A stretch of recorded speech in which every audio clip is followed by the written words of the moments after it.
welcome back to my channel, Resham Fatma. So, welcome to the 5th episode of Learn with Resham. So, आज का topic और आज का episode किस बारे में है? So, चलो, let's know about it. Topic है वो बहुत इंपॉर्टेंट एक नेशनल इशू पे है. So, that is one nation, one election. तो इसका एक मैं आपको कंटेक्स्ट देती हूँ कि वन नेशन वन इलेक्शन का मतलब क्या होता है और आज हम इसके बारे में क्यों बात कर रहे हैं. एक्चुअली अभी सेंट्रल गवर्नमेंट ने एक कमिटी सेटअप करी है under the erstwhile president Ramnath Kovind to explore the feasibility of one nation one election. Basically ये कमिटी ऐसे सेट करी गई है ताकि वो देखें और जाने कि बताएं कि वन नेशन और वन इलेक्शन क्या हो सकता है, क्या पॉसिबिलिटी है हमारा और कैसे इम्प्लीमेंटेशन होगा इसका. वन नेशन वन इलेक्शन क्या होता है? वन नेशन वन इलेक्शन का मतलब सिंपल लैंग्वेज में ये है कि इलेक्शन ऑफ लोकसभा और लेजिस्लेटिव असेंबली. ठीक है, दोनों के इलेक्शन साथ में होंगे एक बार में. सारे इलेक्शंस, सारे जितने भी स्टेट्स हैं इंडिया के, उनके लेजिस्लेटिव असेंबलीज के और जो सेंटर का जो एक मतलब पार्लियामेंट का लोकसभा है उसके इलेक्शन, ये दोनों इलेक्शन साथ में कंडक्ट करे जाए. साथ का मतलब ये नहीं है कि एक दिन में हो जाए, मतलब वही 4-5 महीने का एक स्पैन होगा, उसी टाइम पीरियड में सारे इलेक्शंस कंडक्ट हो जाए. तो इसका मतलब होता है वन नेशन वन इलेक्शन. और इसमें पंचायत और म्यूनिसिपैलिटीज जो हमारी लोकल बॉडीज होती हैं उनके इलेक्शन के बारे में बात नहीं है. ये बेसिकली सिर्फ लोकसभा और लेजिस्लेटिव असेंबलीज के बारे में है. तो उन दोनों का इलेक्शन साइमल्टेनियसली कराया जाए, उसको कहते हैं वन नेशन वन इलेक्शन.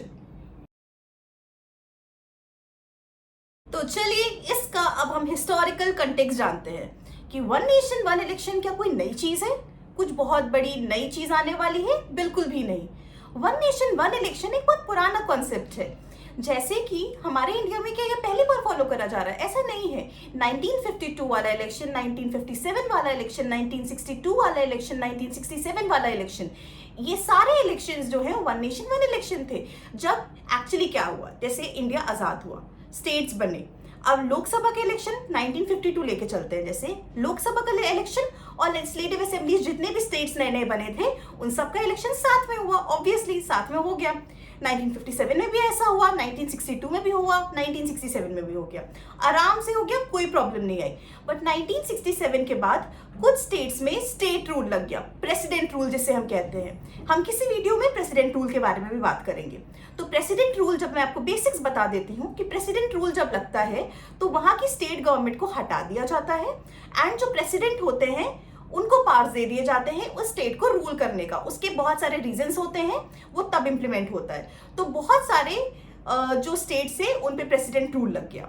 तो प्रेसिडेंट रूल का एक और कंडीशन है कि प्रेसिडेंट रूल जैसे ही हटता है, मान लीजिए कि सिचुएशन, मान लो कोई प्रॉब्लम चल रही है, वहाँ इंटरनल डिस्टर्बेंस है, कोई प्रॉब्लम है, स्टेट की मशीनरी जो है वो वर्क नहीं कर पा रही है, जो स्टेट की गवर्नमेंट है वो अच्छे से वर्क नहीं कर पा रही है, तो प्रेसिडेंट रूल लग जाता है. सेंटर को पावर्स मिल जाते हैं उस स्टेट को रूल करने के लिए. और जहां जैसे ही उस स्टेट में थोड़ी सी अच्छी सी पीस आती है, वैसे ही it is given in constitution कि 6 महीने के प्रेसिडेंट रूल के हटने के अंदर ही आपको इलेक्शन कराना पड़ेगा स्टेट गवर्नमेंट का वापस से.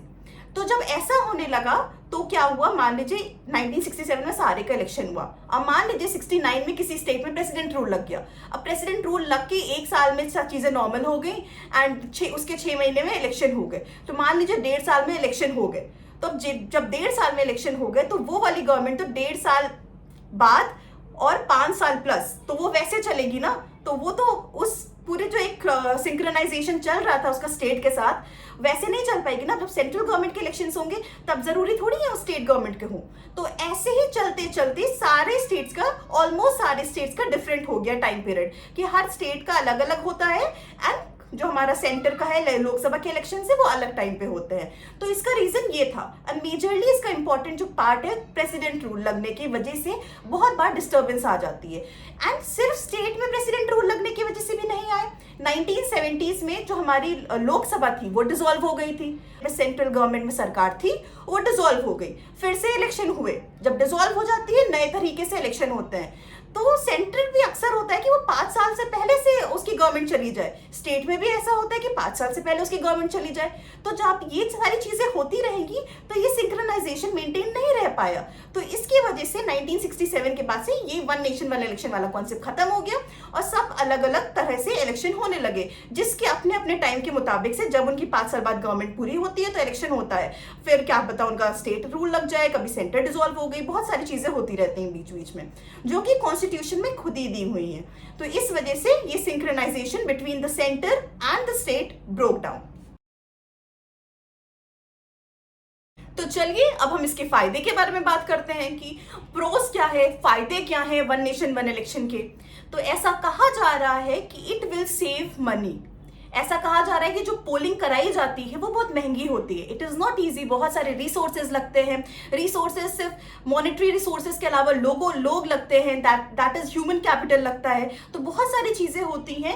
तो रिसोर्सेज काफी ज्यादा लग जाते हैं, काफी एक्सपेंसिव होता है इलेक्शन कराना इतना आसान और इतना ईजी नहीं होता है प्रोसेस, उसमें काफी पैसे लगते हैं। तो ऐसा कहा जा रहा है जब साइमल्टेनियस इलेक्शन होंगे, एक बार ही में सब जगह इलेक्शन हो जाएंगे, तो ऐसा हो सकता है कि पैसे कम लगे। तो एक बार में इलेक्शन हो गए, 5 साल में एक बार इलेक्शन हुआ, तो पैसे हो सकता है कम लगे। तो ऐसा कहा जा रहा है, इसका एक फायदा है हमारा जो एक्सपेंसेस है वो बच जाए।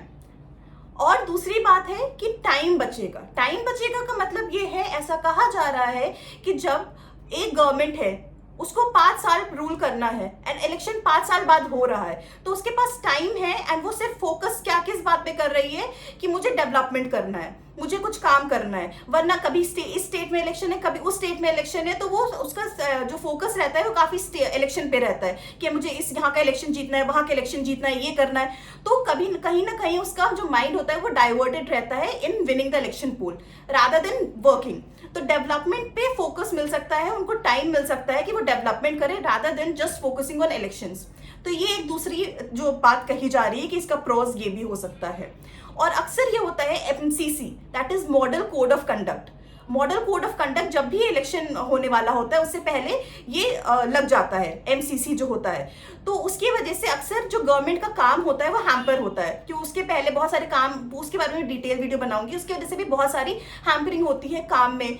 तो इस वजह से ऐसा कहा जा रहा है कि अगर वन नेशन वन इलेक्शन होगा तो एक ही बार मॉडल कोड ऑफ कंडक्ट लगेगा, तो बहुत ज्यादा गवर्नमेंट को टाइम मिल जाएगा एंड उसका वर्क कहीं ना कहीं जो डेवलपमेंटल वर्क है वो हैम्पर नहीं होंगे।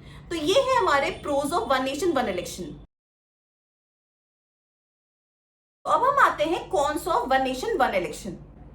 तो इसका जो सबसे पहला कॉन ये है कि अभी जैसे सरकारें चल रही है, मान लीजिए हरियाणा और महाराष्ट्र का अभी इलेक्शन है 2024 में, बिहार और दिल्ली का इलेक्शन 2025 में, पंजाब, हिमाचल और गुजरात का इलेक्शन 2027 में, और राजस्थान और एमपी का इलेक्शन 2023 में अभी होके गया है। तो उसका मतलब अब वो 2028 में होगा उसका इलेक्शन। तो आप ये बताएं कि ये इंप्लीमेंट कैसे होगा। सबसे बड़ा तो ये प्रोसीजरल चैलेंज है कि मान लीजिए वन नेशन वन इलेक्शन 2025 में लाया जाता है, तो 2025 में जो गवर्नमेंट ऑलरेडी उसके सिर्फ 2 साल हुए हैं, क्या उसको हटा दिया जाएगा? क्या एकदम से उसको ऐसे ही हटा दिया जाएगा रैंडमली? एंड मान लीजिए किसी गवर्नमेंट का इलेक्शन 2024 है एंड 2025 में वन नेशन वन इलेक्शन आ रहा है, तो क्या उसका पीरियड एक्सटेंड कर दिया जाएगा? तो ऐसा तो कोई कॉन्स्टिट्यूशनल प्रोविजन है ही नहीं ना। दिस विल बी अनकॉन्स्टिट्यूशनल कि एक गवर्नमेंट को अगर 2 साल में ही हटा दिया जाएगा एकदम से just to implement this one nation one election, तो इसके कैसे इंप्लीमेंट करा जाएगा? सबसे बड़ा तो ये प्रोसीजरल चैलेंज है। एंड जो दूसरा चैलेंज है वो भी एक प्रोसीजरल चैलेंज है, वो मैं आपको बताती हूँ कि जैसे अमेंडमेंट करा जाता है, अगर ये लाया जाए वन नेशन वन इलेक्शन अगर लाया जाएगा तो क्या चेंजेस करने पड़ेंगे? तो कॉन्स्टिट्यूशन में अमेंडमेंट लाना पड़ेगा। अमेंडमेंट का मतलब होता है कॉन्स्टिट्यूशन में अमेंड करना पड़ेगा, चेंजेस करने पड़ेंगे, उसके लिए कॉन्स्टिट्यूशनल अमेंडमेंट बिल लाना पड़ेगा। तो वो बिल जो आएगा कॉन्स्टिट्यूशनल अमेंडमेंट बिल, वो आपको पहले तो पार्लियामेंट पास करेगा, उसके बाद more than 50% of the state, मतलब 50% ऑफ द स्टेट, मतलब आधों से ज्यादा स्टेट को वो बिल पास करना पड़ेगा। बिकॉज ये जो चेंजेस आ रहे हैं ये फेडरल स्ट्रक्चर में चेंजेस आ रहे हैं। फेडरल स्ट्रक्चर में जब भी चेंजेस आते हैं तो वो सिर्फ सेंटर नहीं पास करती है, उस बिल को पास करवाना पड़ता है 50%, मतलब आधे से ज्यादा स्टेट्स से भी पास करवाना पड़ता है। तो क्या ऐसा पॉसिबल है? क्या ऐसा पॉसिबल होगा? क्या स्टेट्स पास करेंगी इस बिल को? तो ये भी एक बहुत बड़ा प्रोसीजरल चैलेंज है कि इस चीज को इंप्लीमेंट करने के लिए सिर्फ एक मसला नहीं है, स्टेट्स के भी आधे से ज्यादा स्टेट से पास करवाना पड़ेगा। उसके बाद आरपीए एक्ट में भी चेंजेस करने पड़ेंगे, रिप्रेजेंटेशन ऑफ पीपल एक्ट में चेंजेस करने पड़ेंगे, लोकसभा के जो प्रोसीजरल रूल्स हैं उनमें चेंजेस करने पड़ेंगे। तो सिर्फ एक चीज चेंज नहीं करनी पड़ेगी, हजारों चीजें चेंज करनी पड़ेंगी। एंड सबसे इंपॉर्टेंट बात, सबसे बड़ा प्रोसीजरल चैलेंज जो है वो ये है कि आर्टिकल 356 का क्या होगा। आर्टिकल 356 का मतलब होता है प्रेसिडेंट रूल, स्टेट इमरजेंसी। मान लीजिए स्टेट में कोई प्रॉपर रूल नहीं चल रहा है, कोई प्रॉब्लम चल रही है, वायलेंस हो रहा है एंड स्टेट गवर्नमेंट उस चीज को मैनेज नहीं कर पा रही, तो सेंट्रल गवर्नमेंट के पास पावर है कि वो प्रेसिडेंट रूल लगाए और वहां पर चीजें सही करे। तो ऐसे कंडीशन में क्या होगा, अगर वन नेशन वन इलेक्शन होगा, नीचे किसी स्टेट में प्रेसिडेंट रूल लग जा रहा है तो फिर क्या होगा। तो उसका आपको प्रेसिडेंट रूल क्या 5 साल के लिए लगा देंगे या उस टाइम तक लिए लगा देंगे जब तक इलेक्शन नहीं होंगे पूरे कंट्री के। क्योंकि अगर आपको प्रेसिडेंट रूल प्रॉपर्ली 356 की तरह से लगाना है तो उसका तो एक पैमाना है कि आप इतने दिन के लिए लगा सकते हैं, आपको 6 महीने बाद इलेक्शन कराना पड़ेगा। तो व्हाट अबाउट दैट, तो will you bring amendment in the article 356 also. तो फिर प्रेसिडेंट रूल का तो एसेंस चली जाएगी। तो ये एक बड़ी प्रॉब्लम है। और सबसे बड़ी इंप्लीमेंटेशन में तो प्रॉब्लम ये भी आती है कि तब क्या होगा। एक्चुअली इसमें ना फ्यूचर चैलेंजेस बहुत हैं कि कोई चीज़ है उसको इंप्लीमेंट करने में से प्रॉब्लम है तो ठीक है कि चलो उसके इंप्लीमेंटेशन जो भी प्रॉब्लम्स है उनको टैकल करके इंप्लीमेंट कर दिया जाए। बट ये तो इंप्लीमेंट करने के बाद भी प्रॉब्लम्स आएंगी। हंग असेंबली होगी तो क्या होगा, बहुत सारी चीजें हैं। मान लीजिए सेंटर है, कोई गवर्नमेंट है, 5 साल के लिए वो गवर्नमेंट आई, मान लीजिए वन इलेक्शन हुआ सारी जगह पे, मान लीजिए जो शुरू के भी हैं उनमें कुछ भी कर दिया आपने, कैसे भी वन नेशन वन इलेक्शन का कर दिया कि आपको एक ही साथ इलेक्शन होगा। उसके बाद मान लीजिए 2025 में इलेक्शन होते हैं, सेंटर में गवर्नमेंट आई, स्टेट्स में सारी गवर्नमेंट आ गई, या 5 साल बाद 2030 में इलेक्शन होने हैं। उससे पहले ही सेंटर में नो कॉन्फिडेंस मोशन पास हो गया और लोकसभा डिसॉल्व हो गई 2 साल में ही। तब क्या होगा, क्या 3 साल के लिए क्या होगा, 3 साल के लिए इलेक्शंस नहीं होंगे, 30 तक का वेट करेंगे, या फिर स्टेट्स के भी जितने स्टेट्स हैं 28 स्टेट्स के सबको डिसॉल्व करवा देंगे उसके चक्कर में एंड पूरे के फिर से 2027 में इलेक्शन होंगे। एंड उल्टा भी हो सकता है, मान लीजिए सेंटर है, स्टेट्स हैं, 2025 में इलेक्शंस हुए, एक पर्टिकुलर स्टेट में डिसॉल्व हो गई। डिसॉल्व भी तो हो सकती है ना, स्टेट असेंबलीज भी तो डिसॉल्व होती हैं, उनमें नो कॉन्फिडेंस मोशन पास हो गया, स्टेट असेंबली डिसॉल्व हो गई, तो व्हाट अबाउट देम, तो उन पे क्या करा जाएगा। क्या उसकी वजह से सारे स्टेट्स के इलेक्शन कैंसिल करवा के फिर से नए इलेक्शन करवाएंगे, या उनको 3 साल रोका जाएगा कि 3 साल बिना किसी गवर्नमेंट के बैठे रहो, बाद में तुम जब से वन नेशन वन इलेक्शन होगा तभी होगा। तो ये सारे बात के चैलेंजेस भी हैं, सिर्फ इम्प्लीमेंटेशन या प्रोसीजरल चैलेंजेस के अलावा ये फ्यूचर चैलेंजेस भी हैं, इनको कैसे टैकल करा जाएगा, इसका क्या प्रोसीजर होगा। तो ये सारी जो ये चैलेंजेस। नेक्स्ट चैलेंज है, India is a democracy and it is being said that it is world's largest democracy. So क्या डेमोक्रेसी का मतलब होता है, बहुत ही सिंपल शब्दों में, पीपल्स रूल, लोगों का रूल।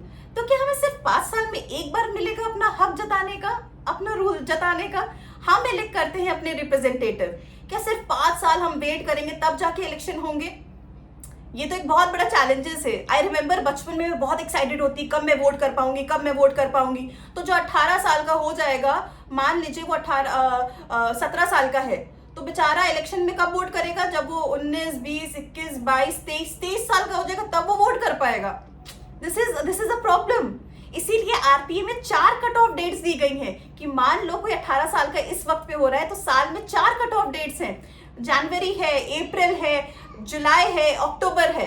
तो ये सारे 4 कट ऑफ है, आप इनमें किसी में भी डेट पे तो आप नेक्स्ट इलेक्शन में आप वोट कर सकते हैं।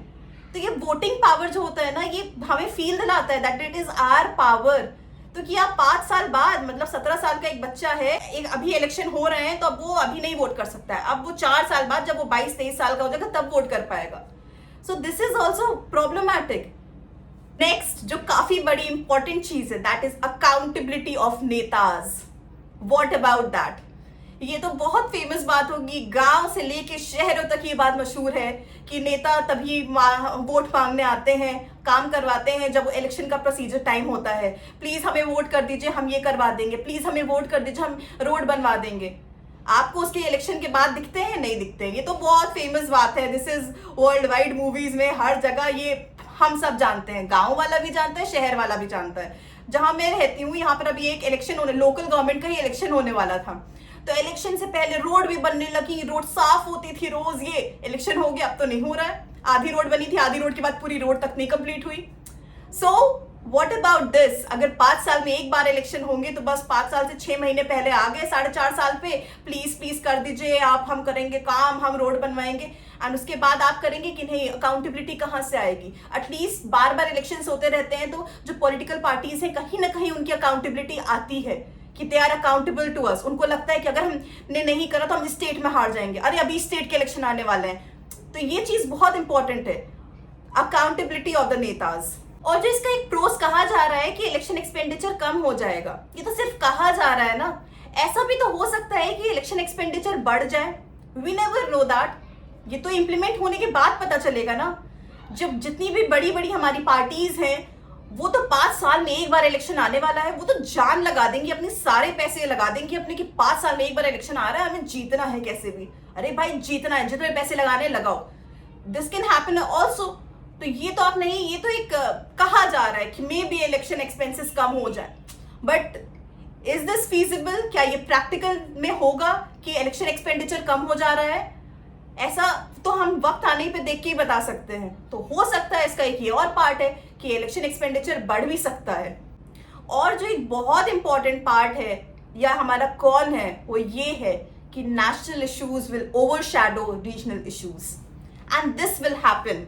जब एक बार इलेक्शन होगा ना 5 साल में, तो 1 नेशन 1 इलेक्शन, तो आपका ये हो गया सेंटर और स्टेट का साथ में होगा, तो सारी बातें ना सेंटर वाले जो मेजर नेशनल जो इश्यूज होते हैं ना उनके बेसिस पे होगी।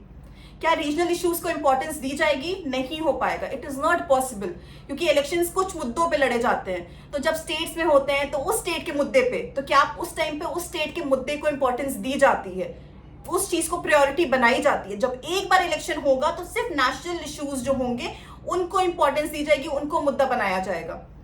ये एक प्रॉब्लम हो सकती है कि national issues will overshadow regional issues, तो ये एक प्रॉब्लम आएगी। तो ये सारी प्रॉब्लम्स हैं ना 1 नेशन 1 इलेक्शन की। आगे देखते हैं अगर ये कमेटी की क्या रिपोर्ट आती है, अगर ये सारे प्रोसीजरल चैलेंजेस जो हैं, फ्यूचर चैलेंजेस जो हैं, इम्प्लीमेंटेशन चैलेंजेस जो हैं, उनके लिए क्या बताते हैं कि क्या वे अपना सकते हैं। तो ये सारी चीजें हैं, तो लेट्स सी क्या होता है 1 नेशन 1 इलेक्शन में। खैर मैंने अपने पॉइंट्स रख दिए, प्रोस क्या होंगे, कॉन्स क्या होंगे, एंड आप लोग भी सिर्फ मेरी बात से नहीं, आप लोग भी एक बार इसको बात को पढ़िएगा, समझिएगा खुद के तौर से, एंड प्लीज अपनी जो भी आपके थॉट्स है वो शेयर करिएगा इन द कमेंट सेक्शन। इस बात को पढ़ के लॉजिकली प्रैक्टिकली सोच के आप एक बार जरूर शेयर करिएगा अपने थॉट्स। बाकी मिलते हैं next episode of learn with रेशम में। आज के लिए बस इतना ही। So bye bye everyone, take care, see you on the next episode.